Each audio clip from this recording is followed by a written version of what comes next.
কিন্তু এখন কি করছো? এই যে মাছের কালিয়া। ও হয়ে গেল, তেল ঝাল রান্না হচ্ছে। গুড। আর তোমরা কে কি করছো কমেন্ট করে জানাও, আর কিভাবে মাছের ঝোল বানাও। আমি তো এর মধ্যে টমেটো এগুলো দিয়েছি, শুধু টমেটো, গোটা জিরে, কালো জিরে, গোটা জিরে, হলুদ, নুন, লঙ্কার গুঁড়ো এইসব দিয়েছি। আর তোমরা কিরকম ভাবে বানাও? আজকে একদম সিম্পল হচ্ছে, যেহেতু আমাদের মিটিং রয়েছে, সেখানে আমাকে উপস্থিত হতে হবে 2টোর মধ্যে, তো তার জন্য একদম সিম্পল রান্না।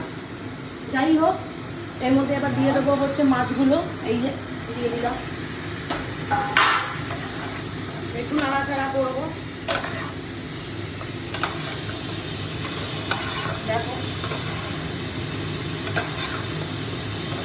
বেশ গ্রেভি গ্রেভি, হালকা হালকা হেভি লাগছে খেতে। একটু জল দিয়ে দিলাম, হালকা ফুটবে। যাই হোক, তোমরা কমেন্ট করে জানিও কেমন লাগলো। সবাইকে টাটা।